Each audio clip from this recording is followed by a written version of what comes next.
All right. So, good afternoon and welcome everyone to this informational session on the Partners of the Americas Foundation grants for the 2025 cycle. We're really excited to have you here today. And before we start, I will mention that at the end of the session, we will have a Q&A, and that this informational session will be recorded and it will be posted on the Foundation Grants webpage on our website, and I'll show you how to access that throughout the presentation. So to begin with this informational session, hello.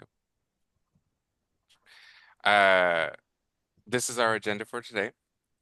Our welcome and acknowledgments. We're going to go over a little bit about what Partners of the Americas is and what the Partners of the Americas Foundation is. We'll review the current opportunities. We'll discuss the application components, and we'll talk a little bit about the onboarding process. After all of that, as I mentioned, if there are any outstanding questions, you all have rights to speak during this call. This is not a webinar, so this can be an interactive experience, and we'll have that time to chat with one another. So again, thank you so much. My name is Will Weber. I'm the current Associate Director for the Community and Volunteer Engagement Team at Partners of the Americas, and I'm currently responsible for the operations for the foundation grants. And you can see on the screen that the foundation grants contact information is foundation@partners.net.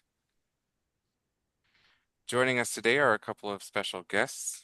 First, we have Paula Lashever, who represents the Madeline L. Lashever Endowment Fund, a member of the Foundation Board of Directors. And in a few moments, Steve Murphy will be joining us, and he represents the Pishote Literacy Fund, also a member of the Foundation Board of Directors. Paula, would you like to introduce yourself quickly?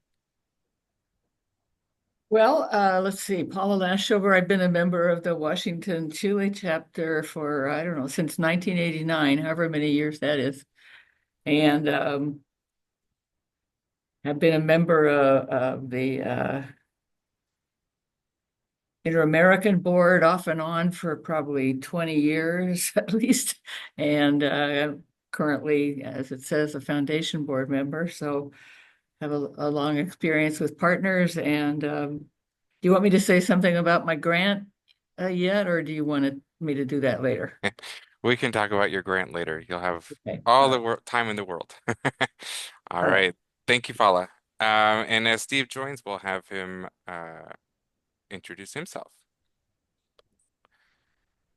So, what is Partners of the Americas for those of you who may be joining and not as familiar with the organization? So, we are a nonprofit, nonpartisan organization that connects people and institutions and communities across the Western Hemisphere, the Americas, to serve and change lives through lasting partnerships.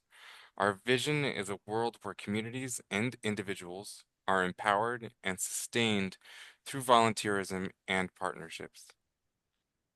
Our mission is to connect people and organizations across and within borders to serve and change lives. And we do this through three foundational pillars. One is partnerships, the second is volunteerism, and the third is locally led development, what we like to call our PVLLD model. Diving a little bit more into what Partners of the Americas is, I like to describe partners as uh, kind of two oars rowing the same boat, right? We have technical areas and we have a member community. Our technical areas implement international development projects, primarily funded through the United States government, and these are in the areas of agriculture and food security, education, and labor. And the second oar, or the second arm of our organization, is our member community that brings together individuals, universities, and mission-driven organizations that work in and are committed to uh, international and community development.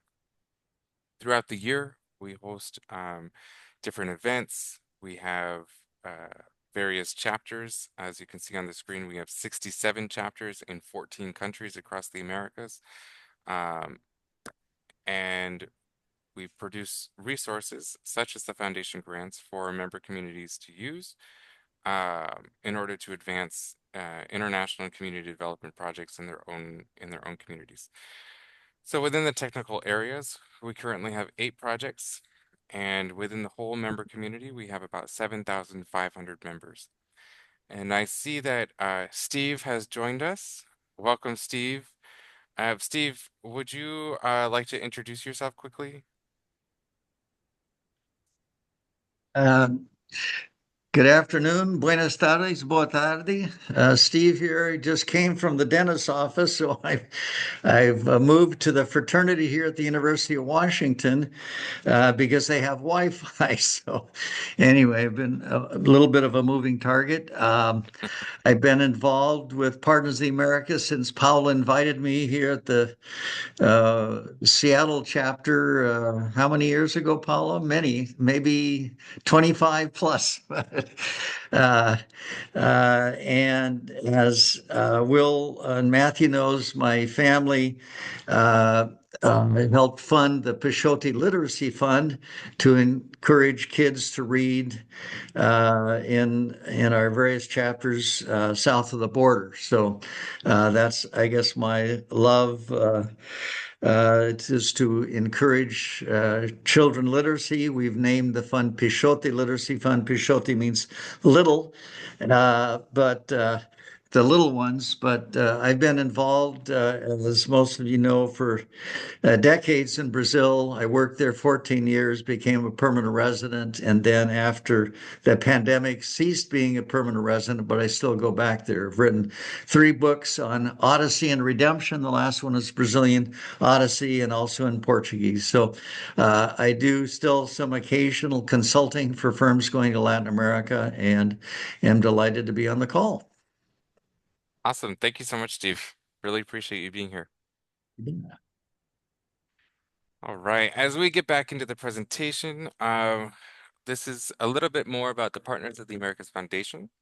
So the foundation is the philanthropic arm of Partners of the Americas, which was established to ensure the sustainability, the growth, and long-term impact of our mission. And the purpose really is to secure and steward financial resources that strengthen chapters and members, expand programming, and build capacity across the Americas.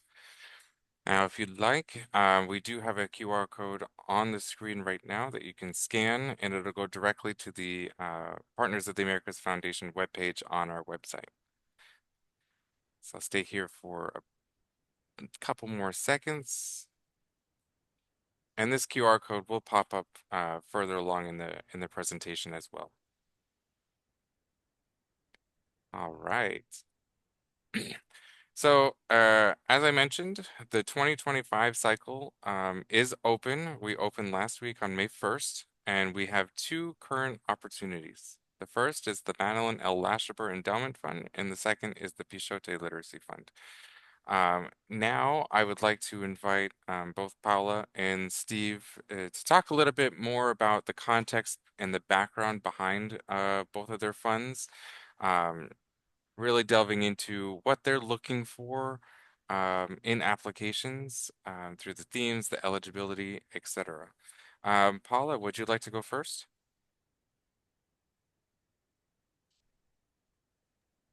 Yes. Um, let's see, what can I say about it? So this grant is open to all chapters. It's named after my mother, and numerous members of our family established it when she passed away many years ago. What we're looking for is a project that wherever the chapter is, that the local people they're trying to help have identified a project as important to them. And then in terms of sustainability, we want to see that whatever the project is, it's not something, that disappears and can't be recognized in a year or something. We want to see something like, say, if I visited 2 to 3 years from now, at least I could see the evidence of the project. I mean, one example, obviously, if, say, in the area of education, a project proposes to buy science lab equipment for a school, that all of us, any of us who wanted to, could go to that school and see that, yes, they have science lab equipment, they're using it. Um, what I don't tend to support are things like, um, this community needs food and we're going to give them free lunches.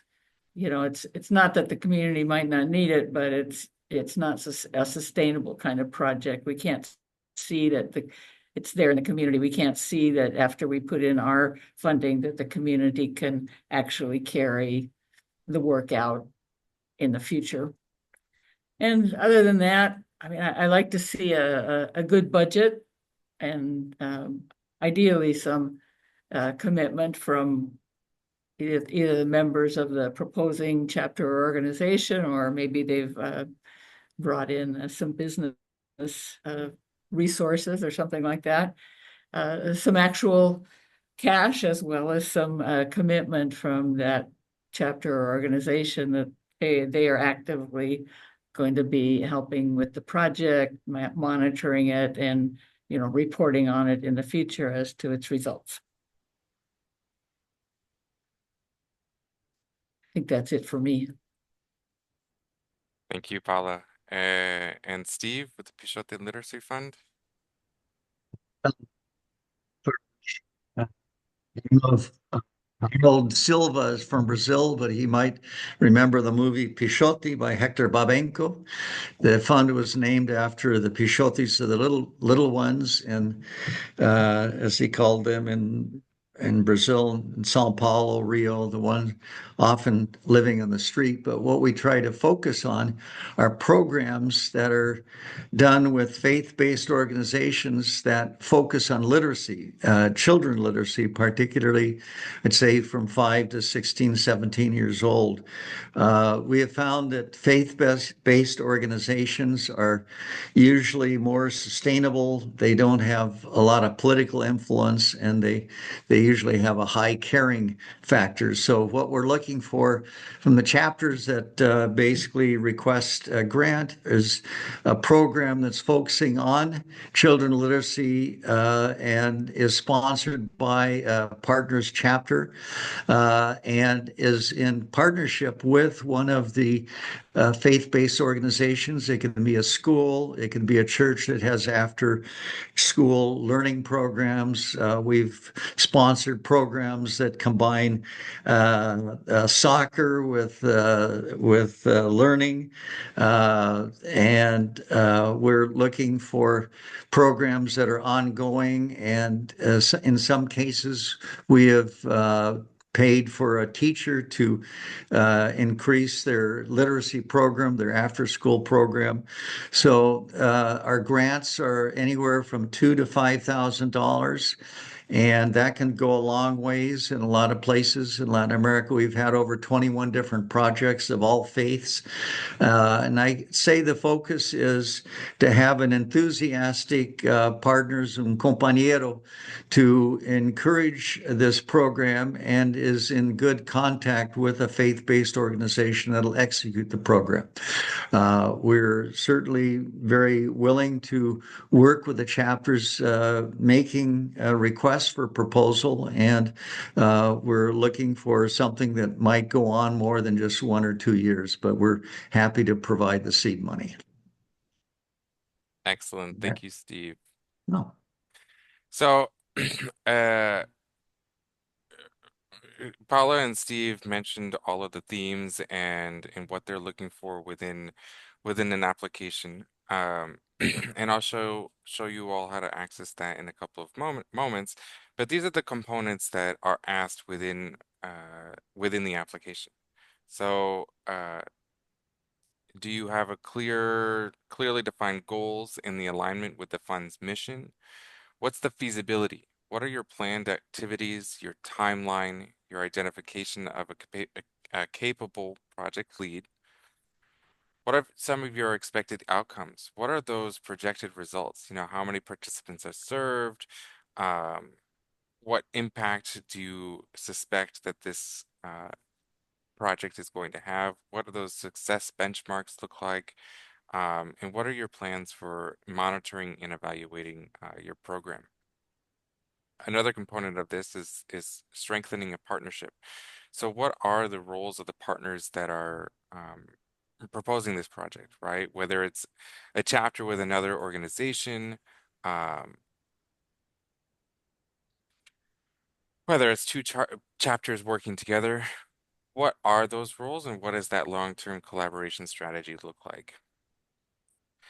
As was mentioned, the proposal should have a strong budget with the use of the provided template, which you'll find in the application.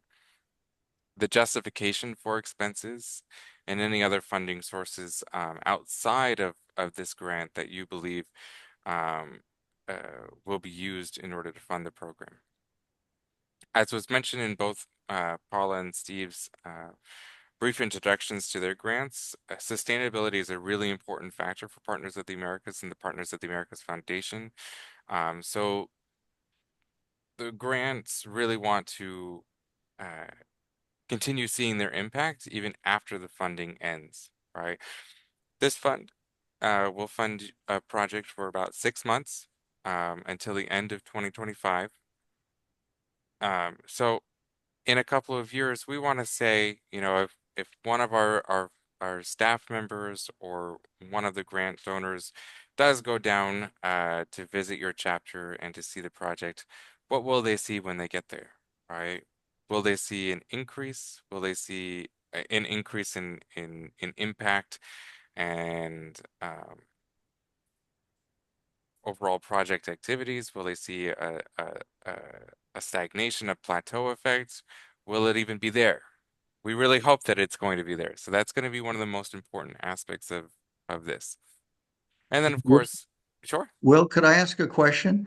Uh, I thought that the grants were for 1 year long uh, and would last beyond this calendar year, and then we'd begin this process again next year for the forthcoming grants. Is that not the case this time? So not this time, Really? because we're a little delayed.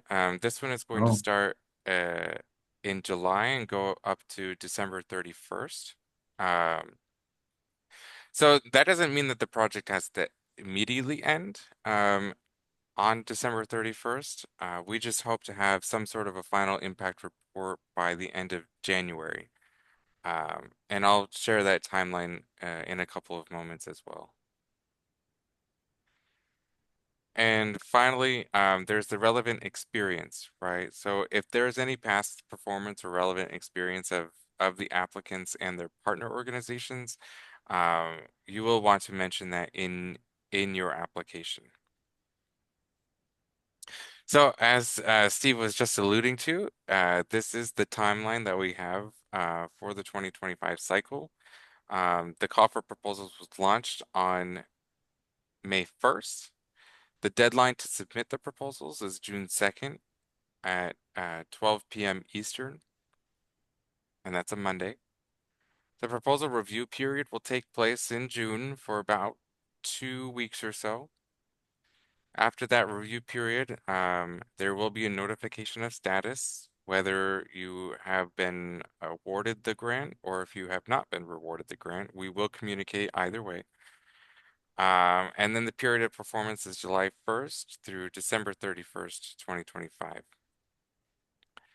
The final report deadline is going to be 1 month after the grant period officially ends, which will be January 31st, 2026. Okay, so submitting the application. The first step is to create a login. So you'll see on the screen, there is a screenshot of what our grants portal looks like. It's all online this year. Um, you can get to it by the partners website and the foundation webpage, and there's a handy QR code at the top of the page, and this QR code will be on the next two slides as well. When you get to this page, if you already have a sign-in, you can use this sign-in, and that's directed to those of you who have applied to an Education and Culture Program grant since 2022. It's going to be the same login information for you. If you have not done that, and this is your first time applying for a foundation grant or any sort of grant with partners, you will need to sign up for an account with the sign up button here. If English is not your first language, English is the default language for this platform. But if it's not your first language or you're not very comfortable with English, you can go to the globe icon here and choose one of the available languages, either French, Spanish, or Portuguese. One other thing to mention is that the chapter or the organization that receives the funding on behalf of the project will be the one who needs to log in and apply, right? That's the one that we're going to be communicating with as the main point of contact. So if you are the, Sao Paulo, Brazil chapter, and you are the one who's going to receive the funding on behalf of the project, your chapter is going to be the one who creates this login in this profile. So that's step one. Step two is completing a profile. So the chapter or the organization that receives the funds, of course, will be the primary contact with partners, and they should complete this profile along with that login that you just created. The profile with the individual should be the one who is able to sign contracts, right? And we don't necessarily have a contract for the foundation grants that you'll have to sign upon receiving the grant, but you will have to submit some bank information and tax information, and we want to make sure that you're capable of doing so. So within the profile, this will ask for the name of your chapter or organization, whether you are a chapter or organization, the name of the main point of contact, the email, country. It's a very simple profile. It just needs to be uh, completed so that we have all of that information and can contact um, you if there are any issues or to actually award the grant. So the third step is really to complete the proposal. So the application, as I mentioned, can be completed in English, Spanish, or Portuguese. And all components that we talked about before are directly in the application on this page here. There's no need to write a proposal in Word or PDF and upload it. The only exception at this point is for the budget. The budget is an Excel spreadsheet that can be downloaded from directly in the application and then re-uploaded as that separate document. Everything will be kept in your profile. Um, So if you do want to come back and see it, you can certainly do so. Um, because this is an online application, what's really nice is that there is a save and come back later feature, right? At the bottom of the application, say, you've gotten halfway through, you have a meeting coming up, you can't finish it, click save, log back into your account a couple days later, complete the application, and you'll be all set. So before I go on to the onboarding process, I do want to go directly to our website to show you exactly how to get there in case you don't have access the uh,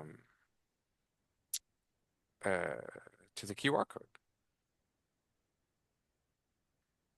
So here we are at members.partners.net. What's really easy during this grant period is that on our main website, there will be this link that goes directly to the grants page, which takes you directly there. But if not, you can't find it or the images move, come over here to resources and events and down to foundation grants. So here on the foundation grants page, we also put the deadline again, we put a little bit more information about what the Pishote Literacy Fund is, as well as the Madeline L. Lasherber Endowment Fund. And we have included the English, Spanish, and Portuguese versions of the request for proposals. So if we go ahead and open the English one for Pishote, it has all of the information that you would want to know about how to prepare for a proposal and submit a proposal to this fund, right? It reviews the description of the funding opportunity. It talks about the eligibility again. As we go down, and as the page loads, it's coming. It'll also talk about the timeline, the award information, responsibilities for the recipients, and responsibilities for partners of the Americas. It'll review the components as well that we just talked about. It'll provide the foundation grant portal directly, and a little bit more information about the budget contents, as well as how to contact us, right, through that foundation@partners.net email. So coming back here, after each informational session that we have, we will be posting the recordings here. So you can come back anytime, visit the informational session recording again, pick up a little bit of information that you may have missed this time for a successful proposal. And here we have the application itself. So I'm already logged in. I can log out, of course. In here is where you'll have your profile, right? You can edit your profile. As I mentioned, this is very quick. Profile, like I said, name of the designated individual, your email, your country and address, and your preferred language of communication. And as we go back to the grants homepage, this is where you will be able to see where you are in the process of the application. Of course, I have submitted a test application and it's currently under review. And that's where these status bars come. So if it's blue, there's no action required. If it's red, there's an error. And if it's gray, your application is under review. I'll go ahead and click here so that you can see what you would see after you submit. Click on view. And here we are. General information, project title, a project summary, the primary point of contact and responsible party of the project, the date and the timeline of the project, what's the total amount that you're requesting, what other cash contributions are being contributed to this project, and then a total. And here are the proposal sections, or those components that we mentioned before. Purpose, feasibility, expected outcomes, partnership strengthening, budget. This is the budget template that you can download and then re-upload. Sustainability and relevant prior experience. And then there's a simple confirmation at the end that says that you confirm that you have reviewed the eligibility requirements and completed this application to the best of your ability. At any time during this process as well, at the bottom of the screen, you have the opportunity to contact the foundation team at foundation@partners.net. So I'll go ahead and Will, yes. is there a chance that for anyone that had a specific question on the Pishote Literacy Fund, if they'd like, I'd be happy to be available via email if you would like to put that on there for the Pishote Fund. Because Perfect. sometimes, people might just like have a quick question, something like that, and I'd be happy to be available for that during the application period. Awesome. Wonderful, Steve. Yeah, I'll connect with you to make sure that we have the correct email address and we'll put it up there. All right. I'm going to go back to the PowerPoint.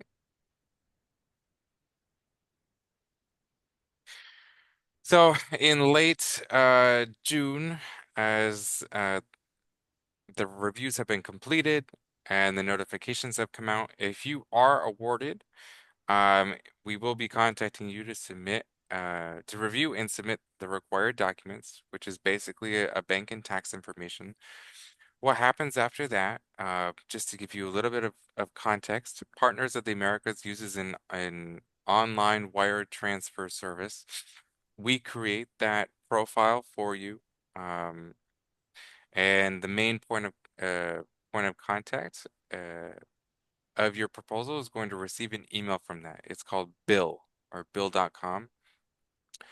That main point of contact will receive that notification email that a profile has been created on their behalf, and it will ask you to either complete or verify the information to ensure that all of the bank and tax information is correct.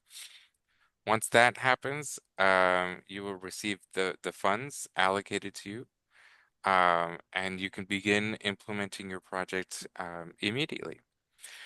The thing that we do ask is that you do communicate with partners through our staff throughout the length of your project, right? That could be to update us on any challenges that you're experiencing, any successes that you want to share with us, any of those achievements, those big highlights to say, wow, Will, we provided in our proposal that we were going to do this sort of activity, but it actually turned out to be much bigger and better than what we expected. We like to hear that sort of thing. Conversely, if there are any issues, we also want to know about that so that we can help support any projects or any administrative issues that we can.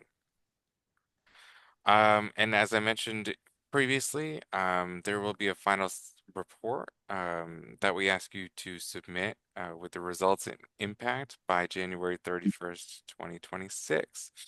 So I hope that that's a pretty streamlined and easy onboarding process to welcome you into the Partners of the Americas Foundation Grants recipients list, and to get you on your way to making some great impact in your communities. And with that, we are open to questions. What questions do our attendees have? Go ahead and stop sharing my screen. Hello, I have a question whenever I can ask. Sure, go ahead, Harold. Hi, thank you for this info session. Wanted to know how many recipients per grant? Uh, yeah, that's a great question. Typically Usually it's one. typically it's one or Usually two. one. Yeah, Yeah. per grant. Sometimes it really depends on what Paula and Steve see in the proposals. If they want to fund extra, but typically one or two. It can even Okay, depend on, I think, how much, what the interest has been on the funds, because I think for the Lashoberg grant, we funded 3 last year. That's correct. okay, great. But what I think we're going to also look at to try to spread the wealth. That is to say, if let's say there's 2 projects from Sao Paulo, we're probably going to just focus on one because we're going to see if there's other projects with merit from Bogota or Santiago, wherever it might be. So I would say for your country, one real good strong project would be good because we're going to be looking at the various projects from all the partners in the Americas. Okay, great. Regarding the budget, can in-kind be included within the budget calculations? Yes. Usually there's a whole column. Isn't there, Will, a separate column for that? Yeah. Yes. Okay, great. Thank you.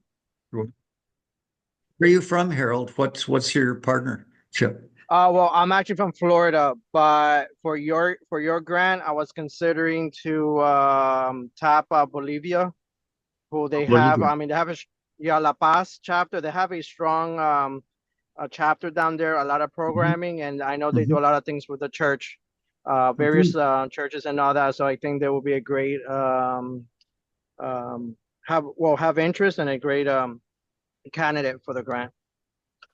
Looking forward to receiving their proposal. And again, I'm very willing to speak in español, si quisiera, with anyone that's has interest in the project there. Great, thank you. You're welcome. Awesome. Any other questions while we have a couple of minutes left? Hi there. How many applications for each grant opportunity do you typically receive in the past? Last year for the Lashover one, we had more than 10, Mm-hmm. as I recall. Yep. In prior years, we've had, I don't know, at least 3 or 4, I would think, as a minimum. I think last year for Pishotti, we had a record number because we weren't too clear about who could apply. And this year we've kind of focused on who can apply or the partners chapters. And if they have a relationship with another organization, they can mention that. But so, and we, I think of the 20 that we received last year, John, we only had 3 that really met the qualifications, and of the 3, only one could really execute the project. So unfortunately, we had only one, but we had funds that could have handled $10,000 to $12,000 worth. So again, it depends on the proposal and making sure that it's within the criteria and that they're well organized to receive the money and execute the project. Mhm. I see. Thank you. You bet. Where are you from, John? From Oakland, California. Oh, Oakland. And what chapter are you in partnership with? I actually have to check back with my executive director because I just started my working relationship with him. But I believe we have partners in Chile, Colombia, and a couple of other places in Latin America. I mean, Northern California at one time at least was partnered, I think, with Argentina, maybe Northern Argentina. Can't remember if it's north or south. We may have been partnered with Argentina too. I'll have to check. Excellent. All right. Any other questions? If not, Paula or Steve, are there any parting words of wisdom that you'd like to leave with our audience? Muchas gracias. Yeah. All right. Espero recibir sus correos electrónicos. Okay. Excellent. All right. Well, thank you all so much for joining this informational session on the 2025 Foundation Grants Cycle. As I mentioned, this has been recorded. It will be posted on our website over the next couple of days. And we look forward to receiving your proposals and supporting any questions that you may have in the process. Thank you so much. Ciao, Harold. Ciao, Juan, Matthew, Paula, Matt.